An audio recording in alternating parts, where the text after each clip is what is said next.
Olá, seja bem-vindo ao Alô ADM, um podcast da Unesp voltado à disseminação da administração nas empresas. Eu sou a Letícia Grazielli. E eu sou a Ingrid Martins, e hoje nós somos as entrevistadoras do episódio do Alô ADM sobre um tema muito interessante: gestão de projetos, desafios e tendências. Então, aumenta o volume, pega um cafezinho e vem com a gente mais um episódio do Alô ADM.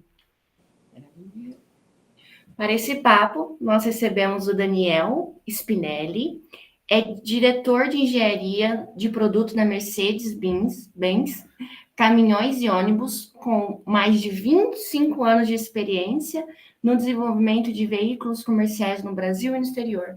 Oi, Daniel, tudo bem? Olá, boa tarde para vocês, tudo jóia? Atualmente, Daniel, você lidera o desenvolvimento de caminhões da América Latina, atua como chefe engenheiro do Brasil, participa também de conselhos como a BBBRAS e é responsável também pelo global portfólio de caminhões médios da marca, gerindo diretrizes anuais de investimento. Ao longo da carreira, o Daniel ocupou posições de liderança na Mercedes no Brasil e na Turquia, gerenciando projetos de engenharia mecânica e mecatrônica para ônibus e caminhões, incluindo iniciativas de e-mobile, conectividade, segurança e automação. Destaca-se pela condução de projetos globais complexos, como o desenvolvimento de plataformas de chassis para ônibus urbanos e rodoviários, com entregas dentro do prazo e do orçamento.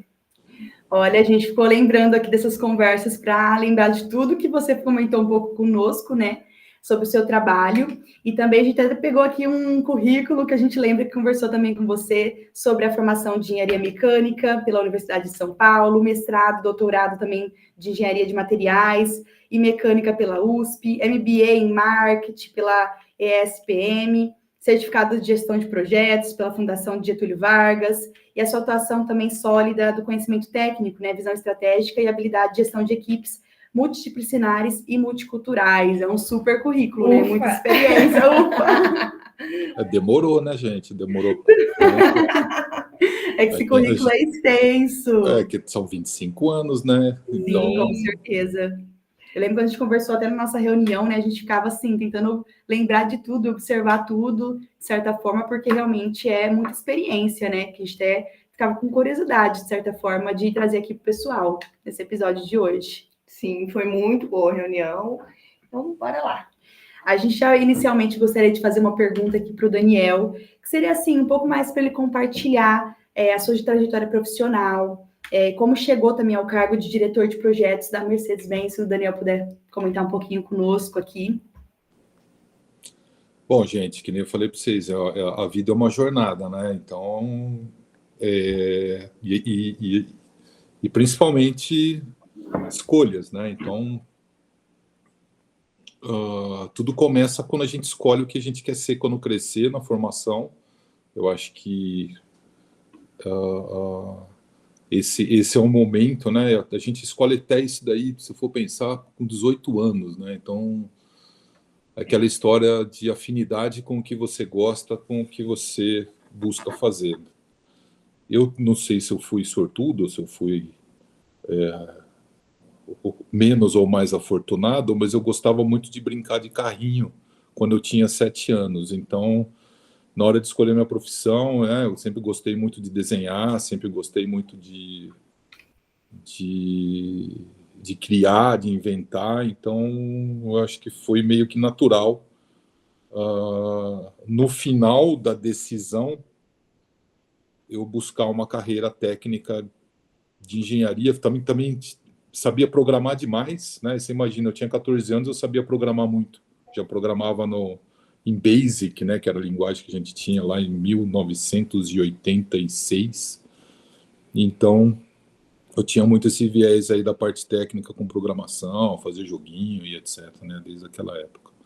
Se vocês acreditarem, eu pensei em ser advogado. Rapidamente desisti, porque eu acho que não era uma pegada. Pensei em fazer arquiteto, gosto muito de arquitetura também, nessa parte de arquitetar as coisas, montar as coisas. Brincava muito de Lego também quando era criança. Então, tudo isso aí ajuda a gente a definir o que a gente quer ser quando crescer, né?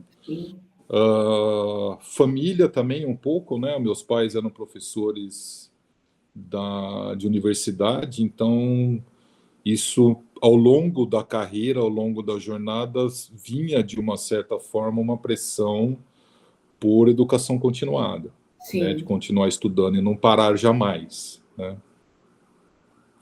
E eu lembro até de uma frase da minha mãe que ela falava assim: Daniel, quem é competente, sabe fazer, sempre consegue avançar. Então esteja na frente do conhecimento para você conseguir avançar. E isso são coisas que ficam na memória, né? E eu assumi para mim mesmo, e por isso que eu busquei fazer toda essa parte acadêmica, e eu fiz ela paralelo com o trabalho, quer dizer, eu não parei de trabalhar para fazer mestrado, não parei de trabalhar para fazer doutorado, não parei de trabalhar para fazer pós-graduação, ou o que quer, qualquer outra coisa que seja.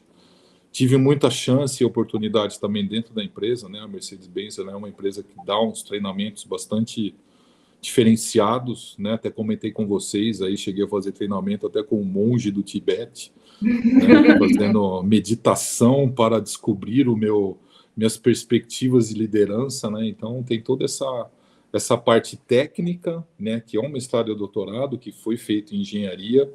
Tem a parte comportamental da liderança, que é você estar presente, né? Você conseguir fazer julgamentos imediatos, identificar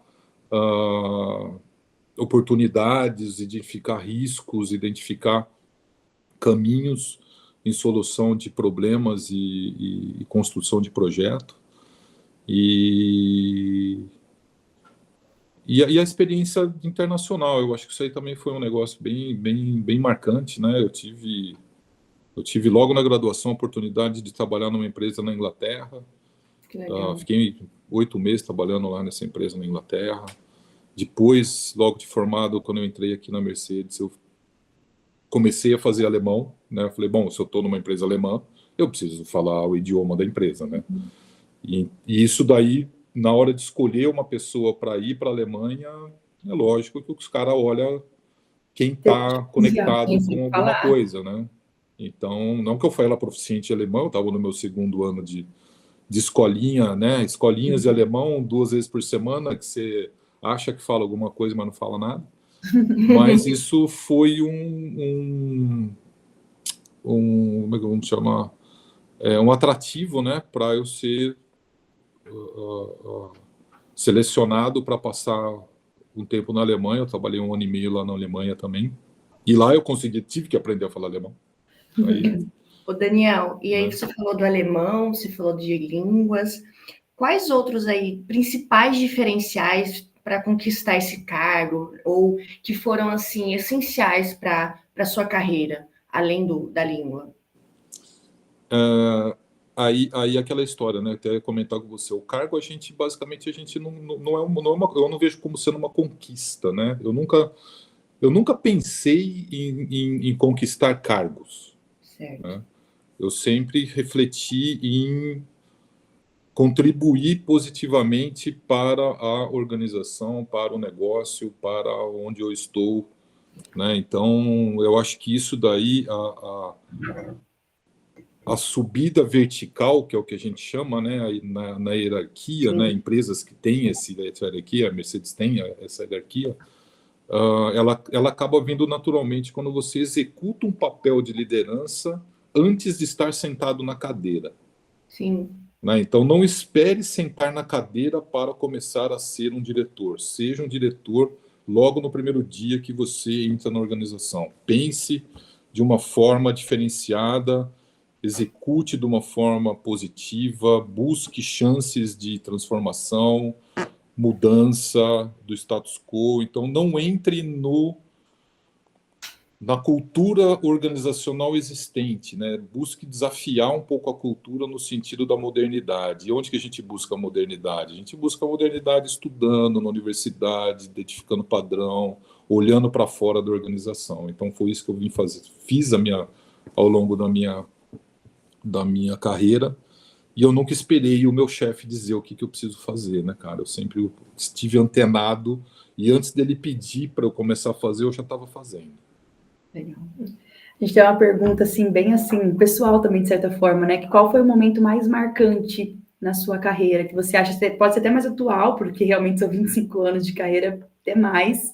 Então, algo mais atual, talvez que você pense assim, nossa, esse momento foi marcante. Que você está falando agora, por exemplo, da sua passagem pela Inglaterra, pela Alemanha, que eu imagino que tenha sido, né, uma experiência única para você, talvez até pela idade, né? Tão jovem, você já estar vivendo isso. Então, assim, uma parte talvez mais atual que você lembre, que você acha que foi um pouco mais marcante. Eu acho que assim, né, que nem você comentou, né, as coisas marcantes é o que a gente lembra, tá mais perto, né? E eu acho que a grande experiência marcante que eu tive, foi um período longo, né, foi quase 5 anos, de experiências marcantes, foi a minha ida para a Turquia. Né? Então eu morei em Istambul por 5 anos, de 2015 até meados de 2019. Então do início de 15 até meio de 19. E foi, nossa, vocês não têm noção, cara, como que foi a vida nesse período, né? Digamos, a montanha-russa foi pouco, né? Então a gente, né, o país, né, aquela visão que a gente tem de um país fora do normal, não digo normal, né? O que é normal, né? Mas fora do eixo que a gente está acostumado, né? Como brasileiro, né? A gente fala, Estados Unidos, Europa, não sei o que lá, né, cara? E eu fui convidado para ir ou para a Alemanha ou para a Turquia com a minha família, né? E aí era a família toda, né, cara? Então era eu, minha mulher e meus 2 filhos. E eu olhei para o meu passado, falei, poxa, Alemanha eu já fui. Eu não preciso ir de novo para a Alemanha, né? Aí eu falei, bom, eu falei, eu acho que eu vou para a Turquia. Cheguei lá em casa, falei para minha esposa, falei, olha, nós vamos para a Turquia daqui 9 meses. Ela quase caiu de costa, né, cara? Como assim eu vou para a Turquia, né? Eu vou ter que usar burca? Eu falei, eu acho que lá não rola esse negócio de burca, né? Então eu até fui visitar lá, né? E é um país fantástico, cara, né? É impressionante. É o Brasil com outro idioma e outra religião. É muito parecido com a gente. O povo lá é muito gente boa, muito parecido com a gente. E eu me senti muito em casa. Ao mesmo tempo, né? Teve os desafios lá. Eu tive meu 3º filho lá. Nossa! O carinha fora da curva, que nasceu de um momento de êxtase, né? Entre eu e minha esposa. E ele nasceu lá. Foi lá que eu tomei meu primeiro tombo, né? Que eu achei que eu estava na crista da onda, surfando na carreira. Então eu estava lá, papapá, e lá eu vi que a coisa, principalmente no trabalho porque eu tinha a minha relação muito forte com a Alemanha, né? Então eu estava na Turquia, eu tinha 3 times na Alemanha e 3 times na Turquia, né? E é diferente, né? A Turquia é muito parecida com o Brasil, mas a Alemanha é muito particular, né? Ela tem uma pegada de ritmo, de entrega e de trabalho que é diferente do que a gente está acostumado, né? Então os caras focam muito em outras coisas que eu não focava.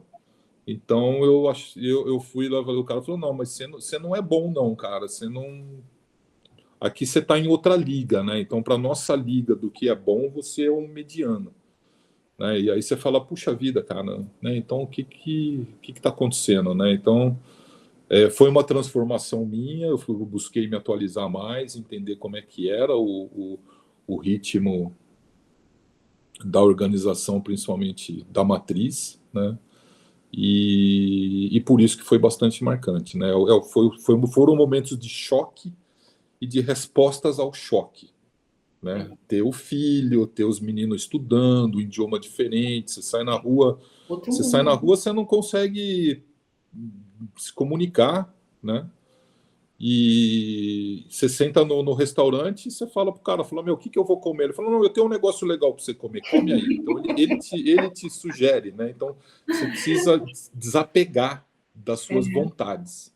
né? Então foi um momento de bastante humildade, um momento de bastante aprendizado, né? Concentração, aprendizado, mudança, transformação e visão, né? Uma visão diferente de que como nós no planeta somos diversos, né? Então eu acho que isso daí trouxe uma outra perspectiva de liderança para mim.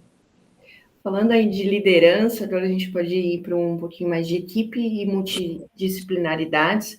Continuando essa pegada aí de mundo cultural, eu queria saber de você, um cara vivido aí, viveu em outro mundo, né? Quais são os principais desafios de liderar equipes multidisciplinares e multiculturais aí? Isso daí foi uma coisa que eu vivi na pele exatamente nesses 5 anos, né? Sim. Quando eu fui para a Alemanha, eu fui como engenheiro, né? Então eu consegui passar por essa vivência. Depois de algum tempo, né, eu tive muitos projetos com gente da Índia, com gente da China, e eu acho que o principal desafio realmente é você se colocar no lugar do outro, né? Sim. E buscar ter aquela empatia e muitas vezes, ou quase sempre, nós não somos o dono da verdade, né? E buscar a verdade é um negócio muito relativo de onde você está sentado, com quem que você está falando, né? Existem muitas perspectivas de verdade e isso é culturalmente também bem diferenciado. Você tem situações que você faz uma pergunta, tá tudo bem com o projeto, né? Existem culturas que nunca vai falar que o projeto está indo mal, porque demonstra uma fragilidade do outro. Sim. Então você precisa conseguir ler entre as entrelinhas, nas entrelinhas, se realmente o negócio está andando conforme ou se a pessoa realmente não está querendo te dar uma má notícia. E tudo isso é por percepção, né? Então você tem que estar com o radar ligado. Por isso que eu falo para vocês deixar a tela aberta quando está conversando. Eu só consigo identificar se está tudo andando bem, principalmente no mundo de hoje. Né? Que se você for pensar, né, o mundo de hoje qual que é? Você trabalhar com culturas diferentes, time multidisciplinares sentados em outras localidades. Fazendo muita coisa por vídeo, fazendo muita coisa no virtual. Então, trouxe mais esse nível de complexidade na dinâmica de execução de projeto. Né? Então, eu acho que eu diria que essas são as principais. Eu tenho até... Antes de eu ir para a Turquia, eu li um paper disso daí, tá, gente? De como trabalhar com equipes multidisciplinares, com culturas em ambiente virtual. Né? Por quê? Porque eu preciso me preparar para esse mundo. Eu estava indo para um ambiente, eu ia trabalhar com turco, com alemão, e eu era brasileiro. Nossa. Eu era o único brasileiro. Você era o único brasileiro. Se você pensar na Turquia, tem 50 brasileiros, gente. Não tem mais do que isso. Nossa! Não eu acho. conhecia todo mundo no consulado, tomava café com todo mundo porque era legal você ver brasileiro, né? Então você não tinha brasileiro lá para se conectar como você tem na Europa, por exemplo, né? Então precisei me conectar com muita gente de fora. E eu acho que essas conexões e o entendimento de como que funciona a cabeça de cada um, que não é igual a nós, a nossa cabeça, ela traz uma visão de como puxar os temas, e às vezes você tem que ser rápido, né? Você fala um negócio, a turma olha assim, você fala, caramba, eu falei besteira, bicho, e agora, como é que eu vou consertar esse treco? Entendeu? Para você conseguir, não, beleza, então vamos todo mundo ali tal, e puxa o assunto, muda o vocabulário, você tem que às vezes trocar o vocabulário para a coisa continuar fluindo. Né? Vocês podem ter uma noção, eu estava na Turquia e o idioma lá de trabalho meu na Turquia era o alemão. Nossa. Né? Então, E tinha turco que falava alemão, tinha turco que falava inglês, então com o turco que falava inglês eu falava inglês, porque ele não falava alemão, mas as reuniões de grupo, de time, que tinha os times alemães e os times turcos, eram todas em alemão. Eu fazia um workshop na Turquia, misturando inglês e alemão no começo, e tinha que fazer o mesmo workshop, o mesmo evento eu fazia lá na Alemanha, em alemão. E Nossa. como que você junta, né? E aí o resultado de um workshop na Turquia era totalmente diferente do mesmo workshop na Alemanha. E você falava, gente, eu tô ferrado, cara. Como é que eu vou concatenar os resultados aqui e passar uma mensagem única para o departamento para tentar ter uma cultura organizacional, né? Então, eu acho que isso daí é onde você busca empatia, onde você busca as conexões. Pensando já nisso, minha pergunta para o Daniel é agora, como que ele equilibra essa forma de pensar e trabalhar dentro do mesmo projeto? Como que eu equilibro? Eu tenho que estar presente, escutando, usando todos os sentidos. É a única forma. Você não pode estar com distrações, né, nas discussões, nas reuniões, sabe? Põe o celular do lado, põe as coisas do lado. Eu vou, geralmente, nas discussões de projeto, eu vou com papel e caneta. Legal.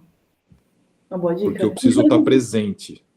Eu preciso estar lá, eu preciso estar escutando o tempo todo, eu preciso estar escutando o cara tossindo, eu preciso estar olhando a pessoa que está com sono, eu preciso estar olhando a turma que está na tela, quem que está desligado, quem que está... Assim, eu tenho até um pouco de radicalismo com relação a isso, né? Para mim, quem está na tela sem vídeo e com o microfone desligado não precisa estar lá.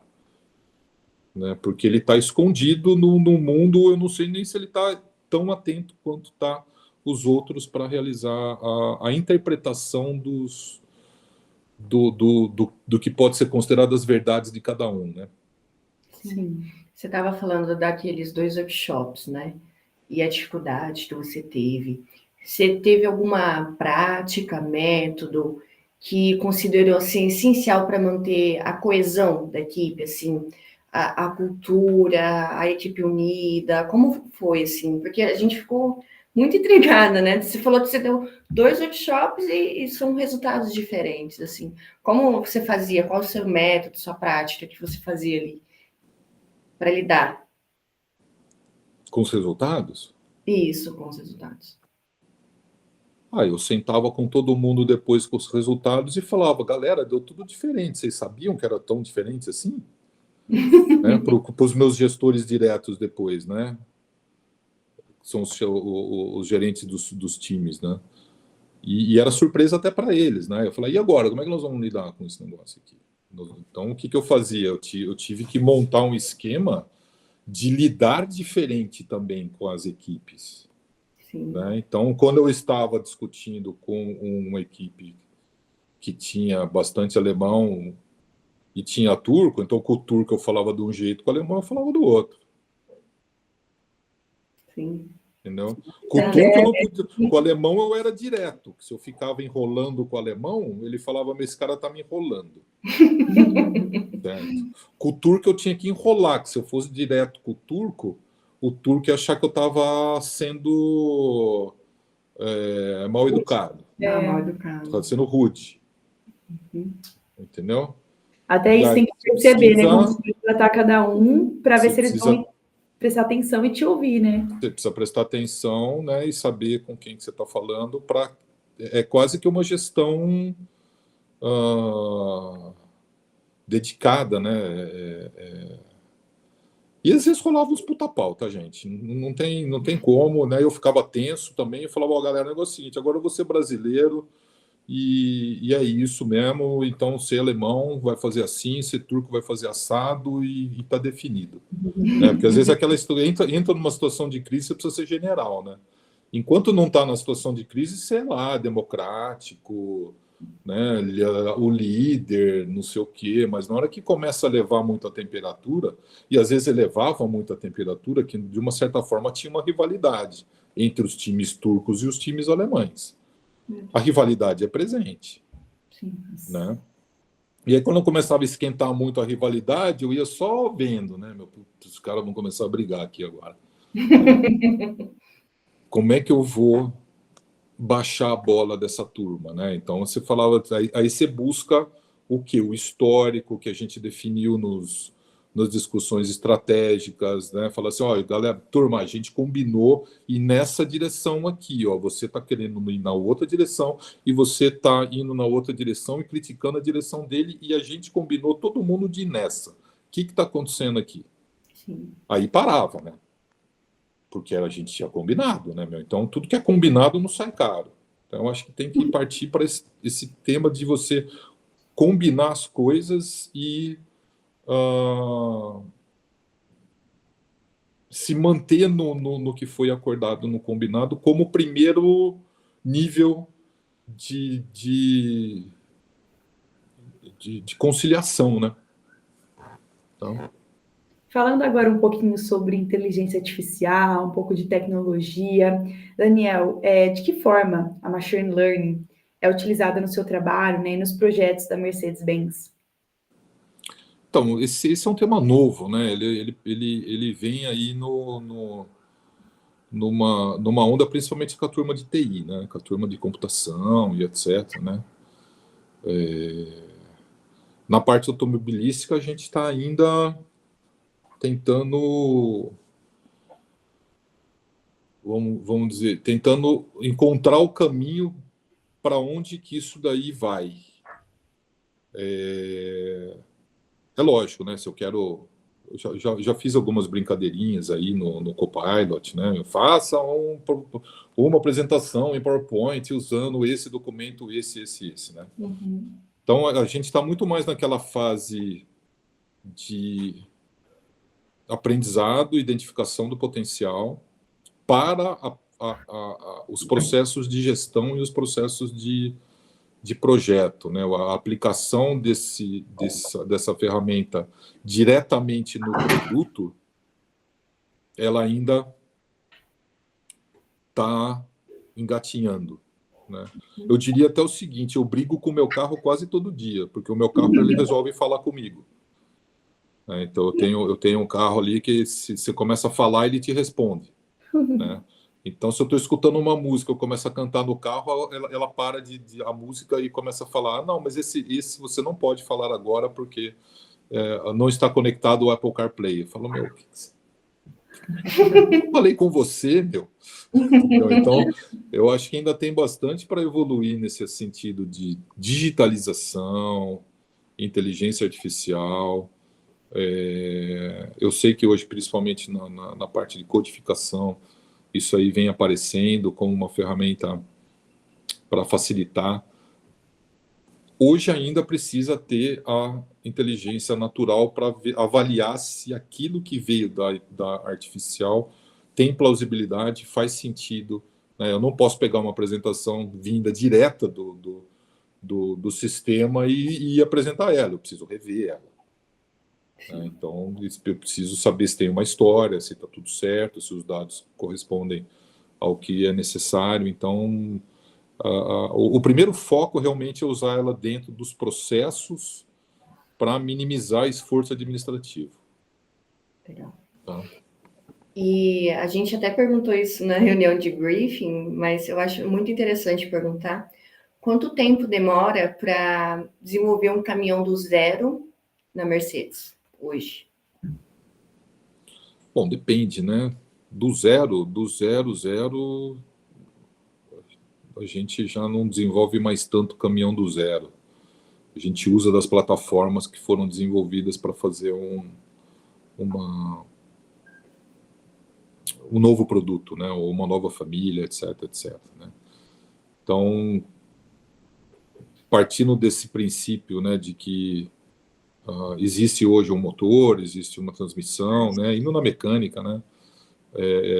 Que a gente chama de tecnologia clássica, né? Então, das tecnologias clássicas, sendo um veículo usando tecnologias clássicas, onde a gente leva o legado para esse desenvolvimento, gira em torno de... Para um produto novo, gira em torno dos 2 anos e meio, 3 anos. Se é uma tecnologia avançada, aí aquela história, né? Quanto tempo a gente demorou para colocar o primeiro caminhão a bateria na produção? Tá? Então a gente começou lá atrás com os Proof of Concepts, né? Que são os POCs. Mandamos tipo uns 40 veículos para teste em cliente. Esses 40 veículos eles tiveram os famosos médicos voadores, que são os flying doctors, né? Então se dava pau e ia lá o engenheiro consertar né? O engenheiro ia lá arrumar o caminhão, não era o cara do pós-venda que ia lá arrumar o caminhão. Né?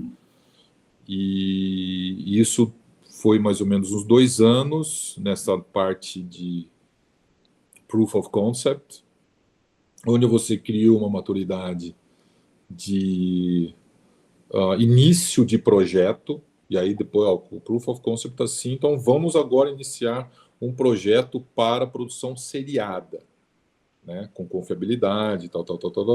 E aí você adiciona uns 4 anos, então, de um projeto avançado hoje do zero em torno de uns 6 anos.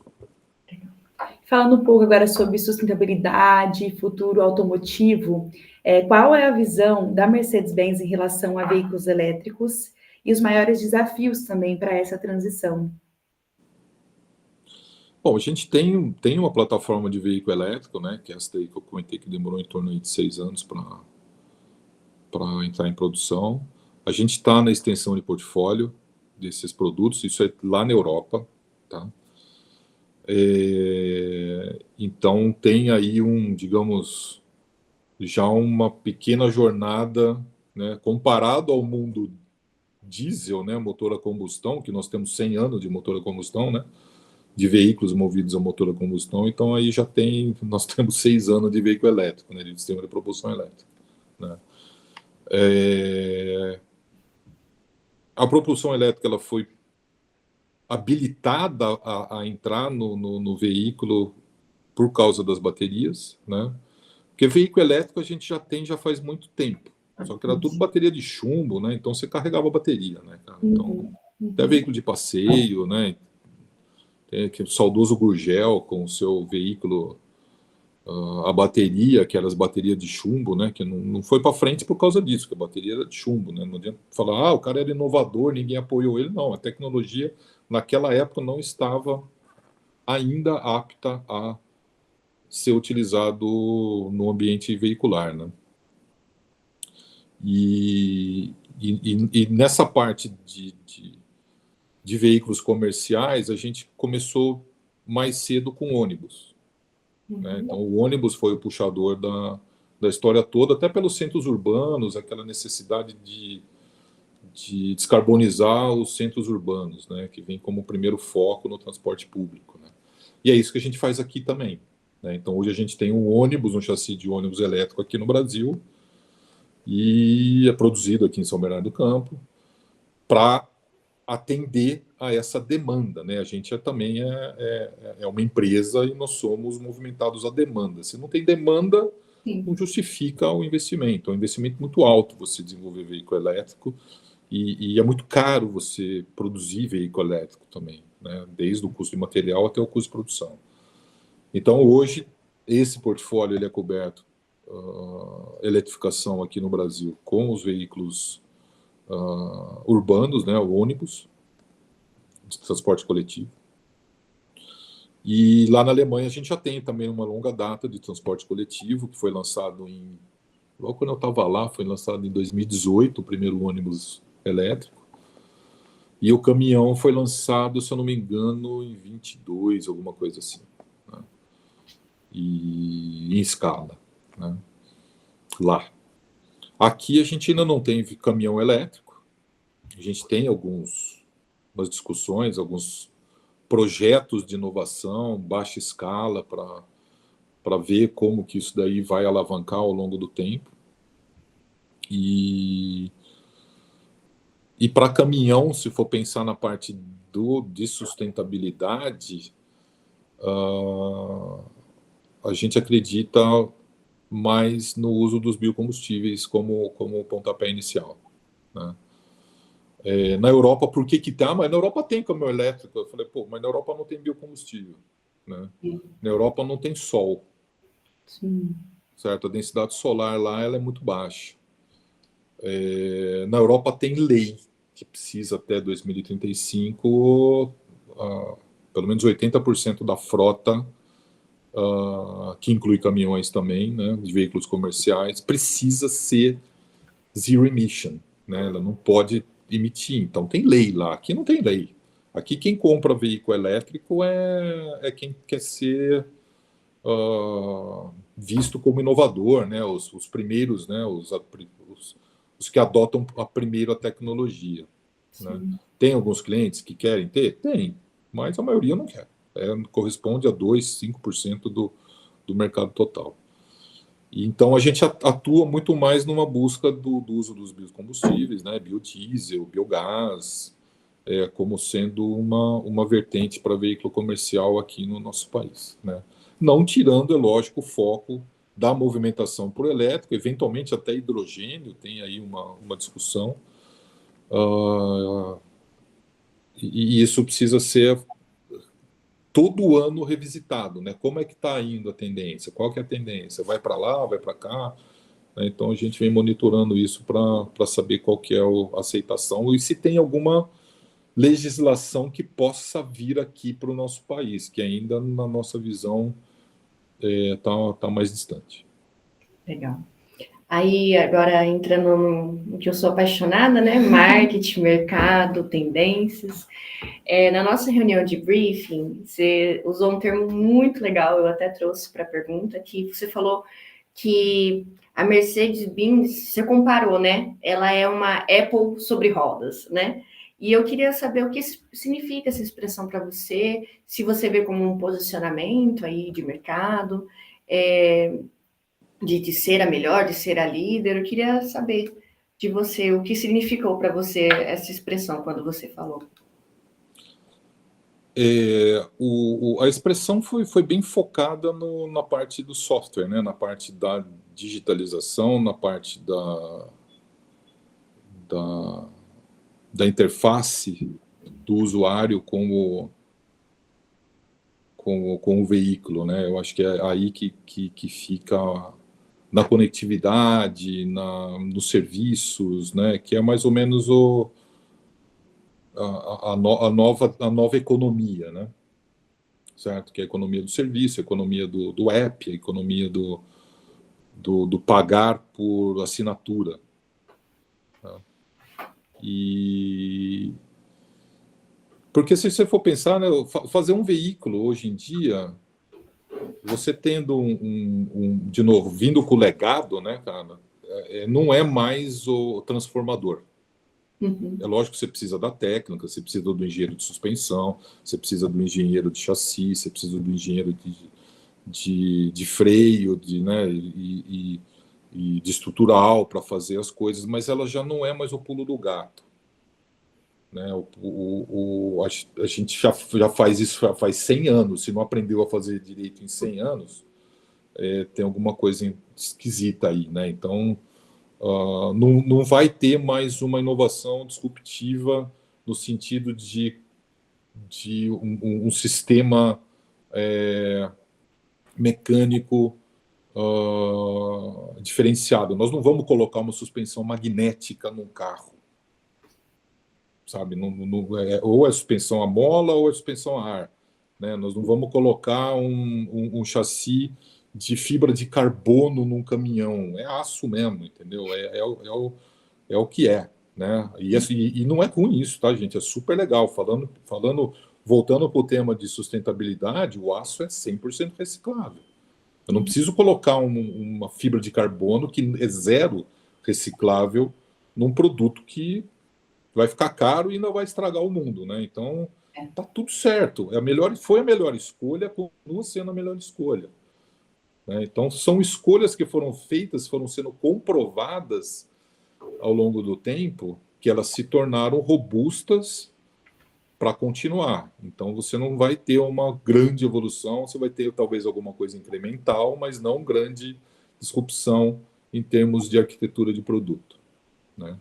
E aonde que vai estar a disrupção? A disrupção está exatamente na parte de software, conectividade, entretenimento, aquelas telas enormes, né, que a gente busca colocar os apps ali também, nessas telas enormes dos carros. Para quê? Para ter aí conectar o teu celular, você escutar teu Spotify, você ter o teu mundo que você carrega no bolso também dentro do carro. Você pode ter até o software do veículo, né, te dando outras opções de mapa, de trânsito, de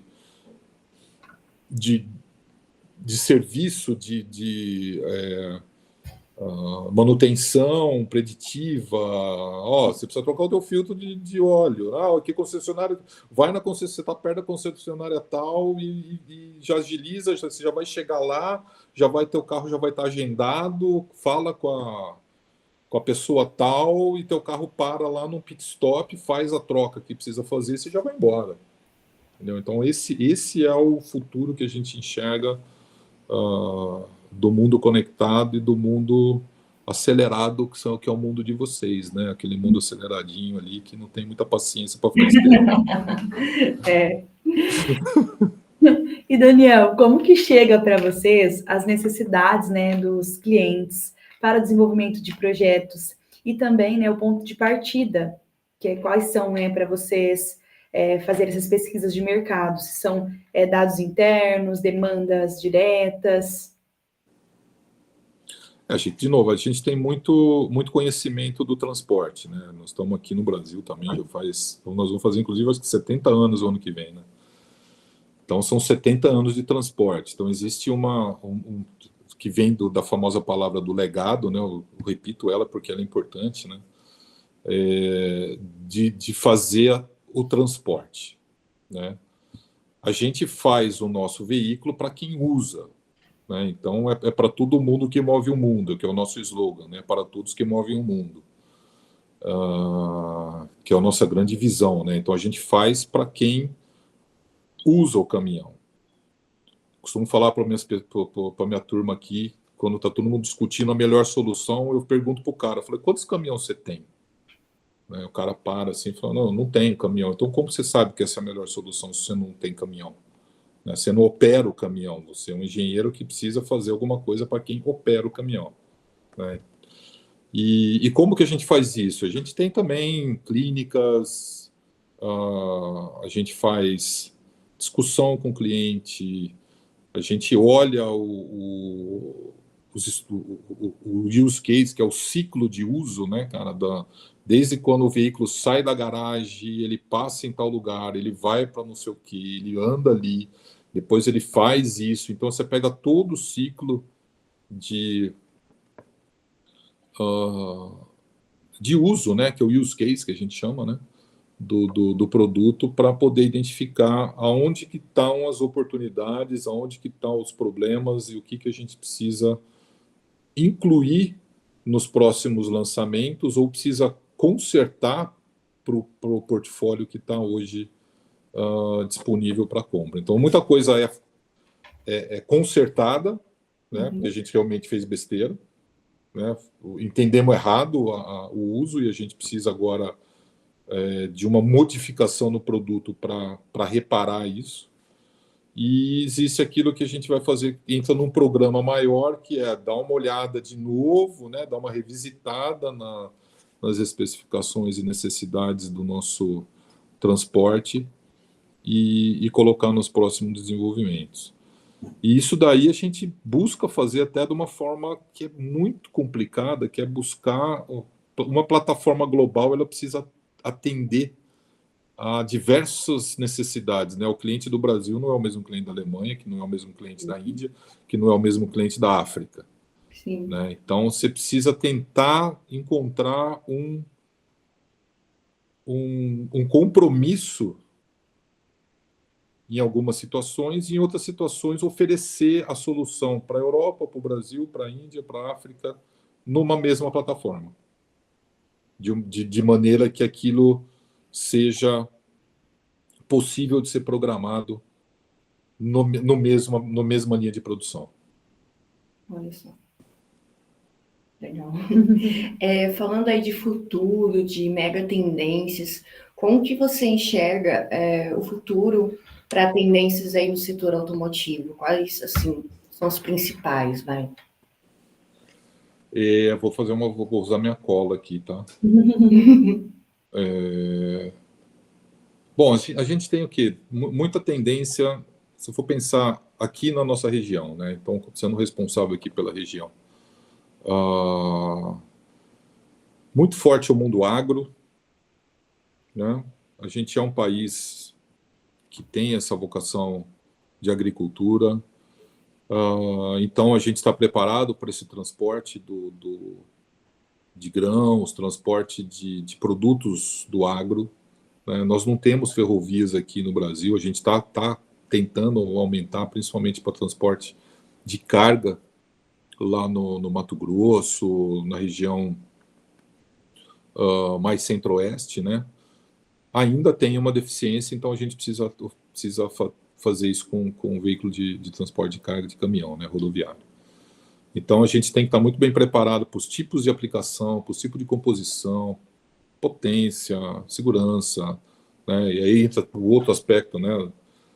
O aspecto da sociedade, né? Que é um pouco do S e do SG, né? Então a segurança veicular, a gente tem uma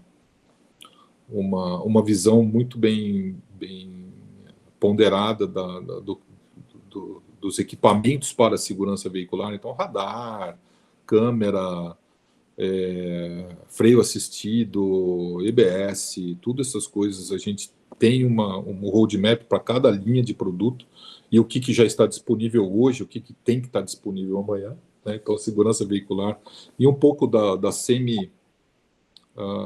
sistemas de assistência, né? Tema de autônomo também, a gente foca bastante autônomo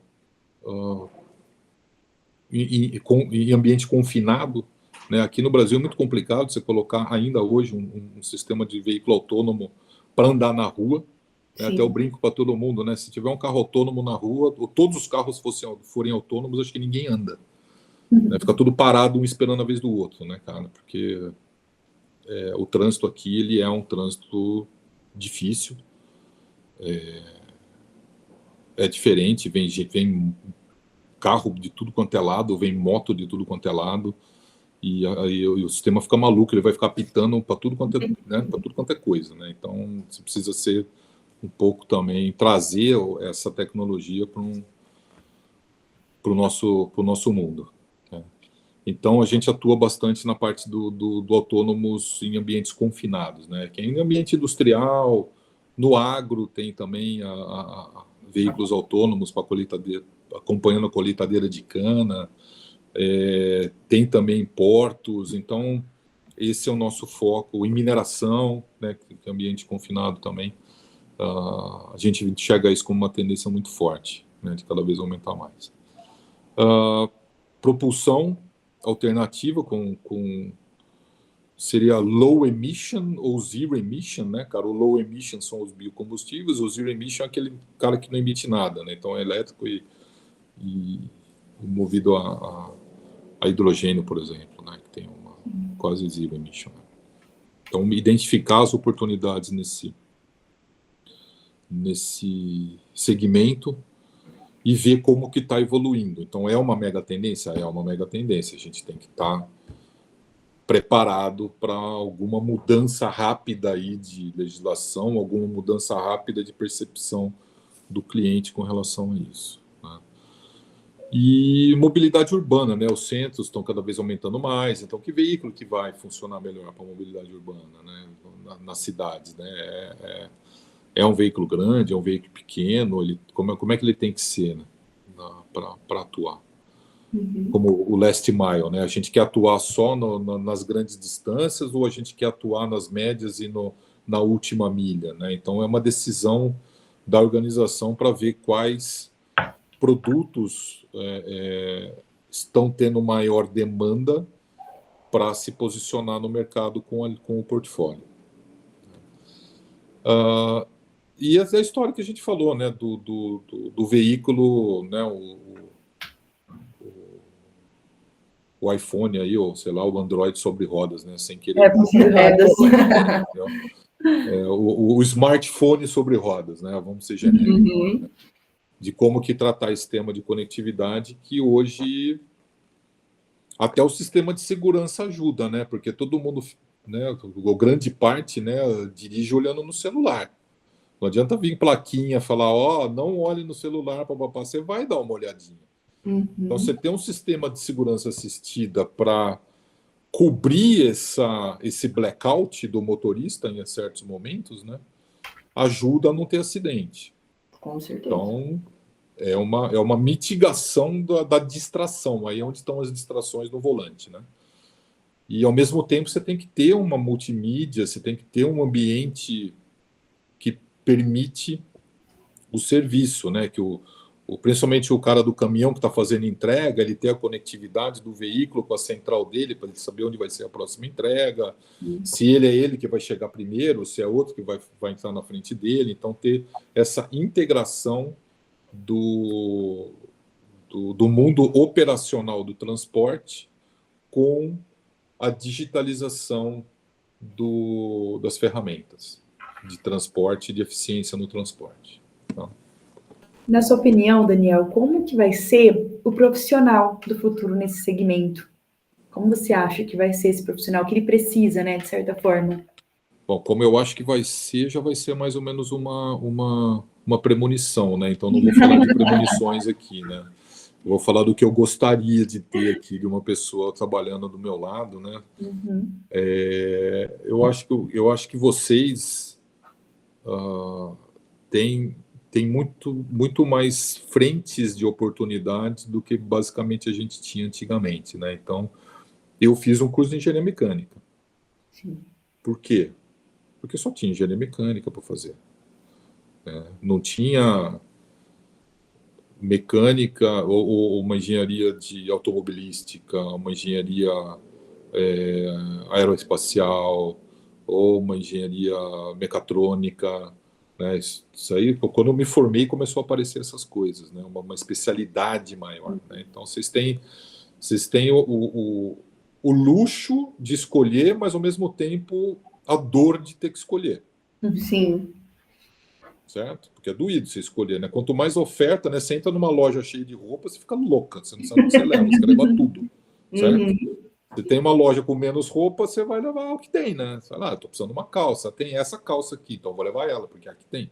Entendeu? Então, eu acho que esse processo de seleção e identificar o que é importante e o que é passageiro e o que é distração, de novo, né? Eu gosto dessa palavra, então eu falo várias vezes. O que é não prioridade, o que é somente um voo de galinha, né? Então, acho que isso daí é você conseguir ter essa percepção e estar com o radar ligado. Então, acho que o primeiro passo para um profissional é ter o radar. Né? Começa a ter o radar e depois ligar o radar. Certo? Eu acho que isso daí é um fundamento para você ter discernimento, fazer julgamentos e análise de risco e saber qual que é uma solução para o problema que vai gerar menos risco, porque solução risco zero não existe. Né? Existe sempre uma probabilidade e um impacto de alguma coisa acontecer, principalmente no mundo técnico. Tá? No mundo administrativo também. Certo?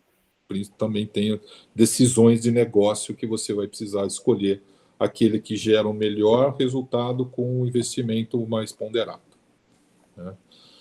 A parte de processos, eu acho que tem também a parte de você identificar quais os tipos de problemas que são simples de resolver, os problemas que são complicados de resolver, que você precisa chamar o professor Pardal, né? Então você contrata o cara e fala, não, eu preciso resolver esse problema. Quem é o papa desse problema? Que fala, é o cara. Eu contrato o cara que ele vai vir aqui e vai resolver para a gente.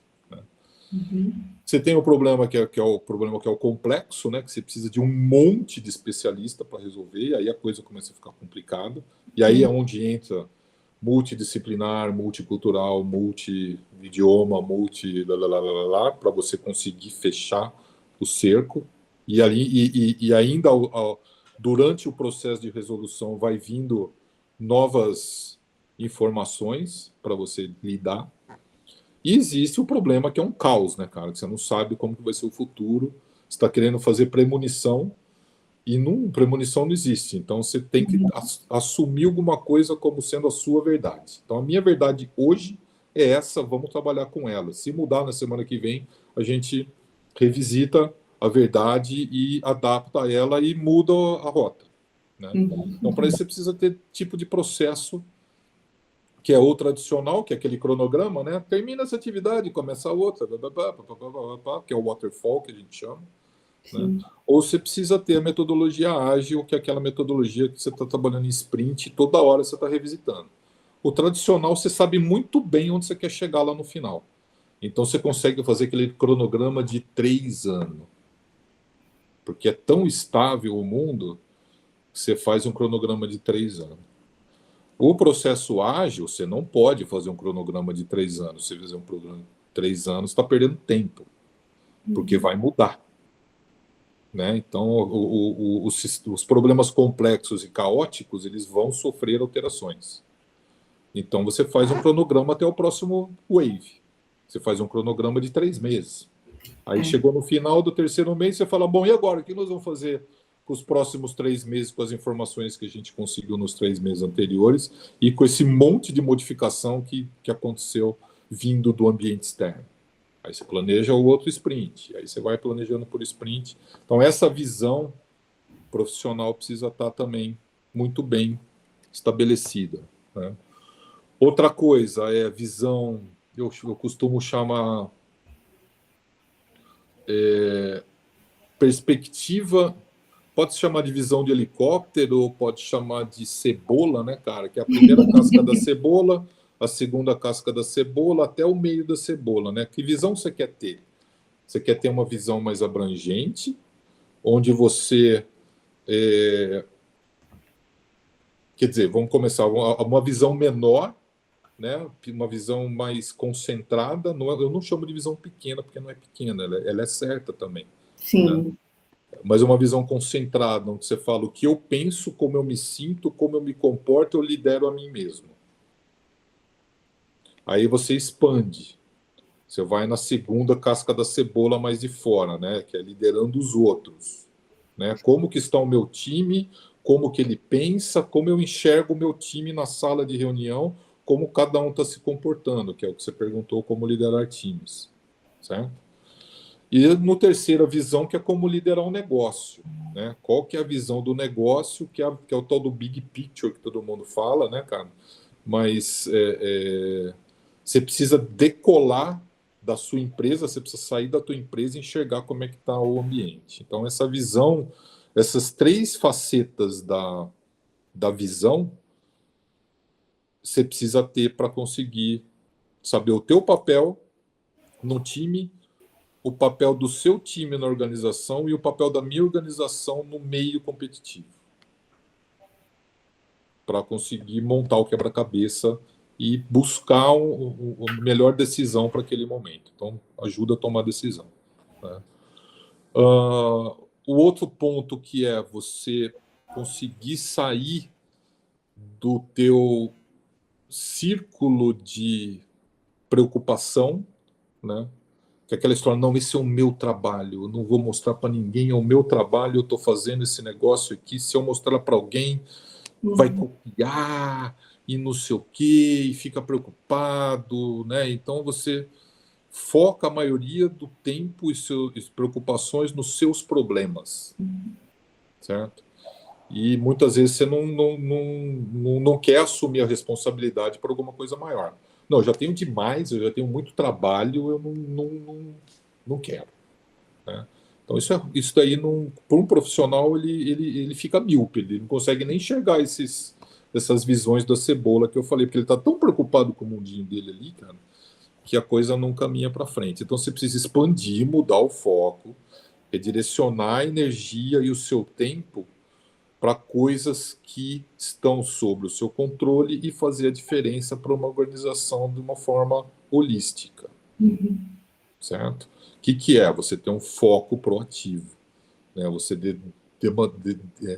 investir a maioria do seu tempo e energia para mudar as coisas que estão no seu controle, olhando aquela perspectiva do time e do negócio. Então, o que eu posso contribuir para esse negócio?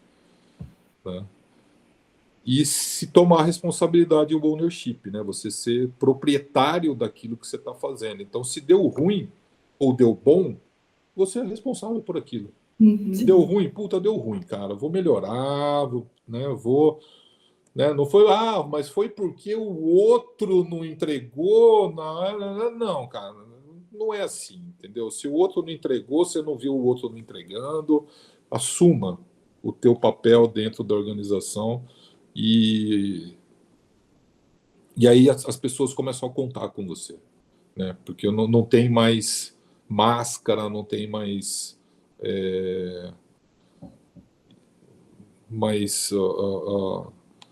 teatro, né? E aí eu falo, não, eu posso contar com essa pessoa, porque essa pessoa ela está me mostrando como é que está a coisa de verdade, e ela assume os erros e os acertos são celebrados de uma forma bem tranquila.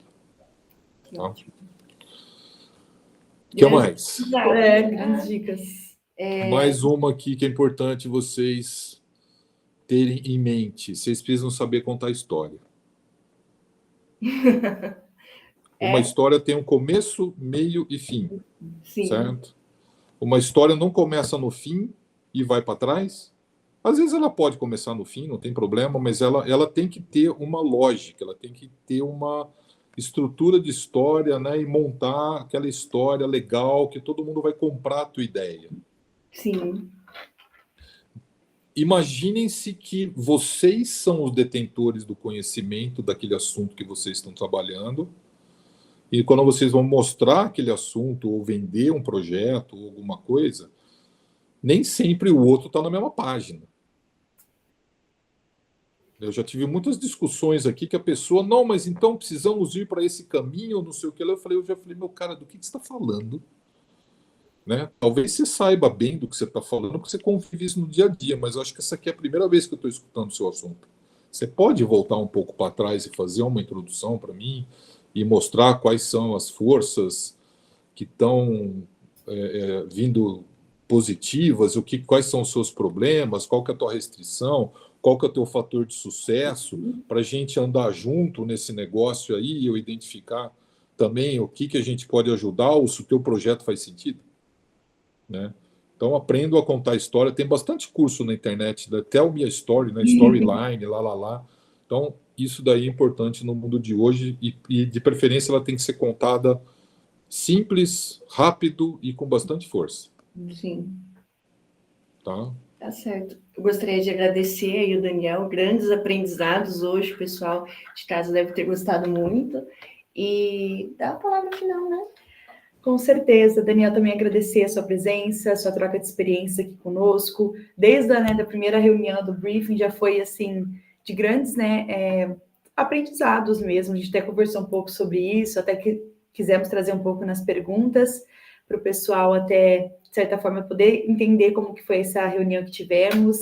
E, assim, que conselho você daria para quem está ingressando agora no mercado de trabalho, especialmente na sua área, né, de automotivo, o que você acha, assim, que seria mais relevante para esse pessoal? Aquele principal conselho, assim, que não pode faltar. Não sei, né? Eu diria o seguinte, né? Não é quem tem as respostas, mas sim quem faz as perguntas certas. Eu acho que fazer a pergunta certa é você conseguir trabalhar no ambiente colaborativo. Aquela pessoa que é o sabe tudo, eu acho que ele está um pouco mais fora do ambiente, né? Então, façam as perguntas que vocês precisam fazer, elaborem as perguntas. Fazer pergunta é muito mais difícil do que ter as respostas muitas vezes, viu? É verdade, a gente pensou isso na hora de fazer as perguntas, viu? Então, Depois da reunião de briefing. Direcionar as coisas para o lado positivo, né? Não é se enganar com que está tudo bem, mas mesmo no que está mal, tenta achar a oportunidade, tenta buscar aí entender os riscos, né, que eu comentei, né, e ter ideia de transformar e colocar a ideia em prática, né? Ter a ideia só não funciona, né? Vomitar a ideia para o mundo ou vomitar crítica para o mundo não vai resolver nada. Precisa colocar a mão na massa e ter aquele que eu comentei na responsabilidade, o ownership, né? O pertencimento. Não, essa ideia me pertence, eu vou levar até o fim, né? E eu vou liderar outras pessoas e fazer as perguntas certas e pedir ajuda, né? Eu acho que isso daí é algo que leva o profissional para frente nesse ambiente bem caótico que a gente está vivendo hoje em dia em termos de política, econômica, para que lado vai a humanidade, etc. Sim. Ok? Eu acho que é isso aí, gente. E onde a gente manda nosso currículo? Qual e-mail? Então, preparem um bom currículo, né? Eu acho que vocês têm condição aí, eu acho que fazer o currículo é contar a história de vocês, né? Sim, totalmente. Então, na hora do currículo, fazer um currículo que mostra principalmente as perguntas que vocês me fizeram. Então, usem as perguntas que vocês me fizeram para vocês mesmos e montar uma história da vida de vocês até agora. E colocar uma perspectiva, né? O que você quer ser quando crescer? Né? Quais são as suas ambições pessoais? Quais são... E ambição não é negativo, né? Ambição é aquele negócio, poxa, eu quero fazer isso, eu gostaria de eu tenho uma oportunidade de fazer isso aí, né? Então, eu acho que colocar as ambições e colocar as vocações, né? Poxa, eu sou boa nisso, eu sou boa naquilo, né? Aquela história eu estava até vendo um videozinho lá do Sinan lá rapidamente ontem, e ele falou assim, as pessoas não deveriam pensar que tem forças e fraquezas, né? Todo mundo tem características. Sim. Né? E essas características se apresentam em determinados momentos que podem levar ao positivo ou ao negativo. Né? Depende muito da situação. Então, acho que é muito mais importante entender a situação e ter a inteligência emocional para dizer se você precisa se posicionar com a sua característica naquele momento ou é melhor você recuar e não se apresentar naquele contexto porque pode ser ruim, né? Para o projeto, pode ser ruim para vocês como pessoas e etc. Então, por isso que eu falo, fiquem antenados. Eu acho que ligar a antena e estar sabendo o que está vindo, né, nesses níveis, né, o time e o negócio, é fundamental até para colocar no currículo. Né? Quem sou eu, como eu trabalho em time, como eu enxergo meu negócio. E aí vocês têm chance de, em qualquer lugar, com certeza, ganhar o espaço que vocês estão querendo. Obrigada mais uma vez, Obrigada, Daniel, pelo tempo, né, pela troca de experiências, contar um pouco da sua história, do seu trabalho. Tenho certeza que foi muito produtivo também para quem está assistindo a gente, como foi para nós também, até realmente desenvolver as perguntas e pensar, né, de certa forma, em algumas possíveis respostas. Então, mais uma vez, obrigada pela sua atenção, também pela atenção da reunião de briefing, foi muito importante para o episódio de hoje. Eu que agradeço aí pelo convite, gente, e sucesso. Tá? Depois eu passo meu e-mail para mandar o currículo, né? Olha que eu aceito. Tá bom, então. Mas, de novo, né? Montem a sua história para fazer valer. E pega um pouquinho, talvez, do que eu falei, que eu só dei uma pincelada. É lógico que é a minha história, né? A história de cada um é diferente da do outro, né? Busca o caminho e busquem se atualizar, estar na frente. Eu acho que isso é importante também. Que é a consequência, você estar no radar, captar a mensagem e tomar uma ação, também é fundamental na carreira de cada um. Né? Se você só entende e não toma uma ação, aquilo fica até como uma frustração depois. Né? E eu tive muitas frustrações, de estar no radar e falar, não, isso aqui vai acontecer, papai, e não fiz nada. Aí você fala, puta merda, perdi uma oportunidade. Entendeu? Então... acontece com todo mundo, a minha tia falava assim, ó, para os meus primos, quando ficava falando de mim, né? Falava, pô, você só vê a cerveja que o cara toma e não vê os tombos que ele já levou. Sim. Ditado. Entendeu? Então, todo mundo tem seus tombos antes de tomar sua cerveja. Tá? Obrigada, viu? Obrigada. Valeu. Obrigada a todo mundo que acompanhou a gente. Nos sigam nas redes sociais, Instagram, YouTube, Spotify. E até o próximo cafezinho. If so, then I think I know what's going on. Now in this cup so faded, I'm tripping over getting lost on you.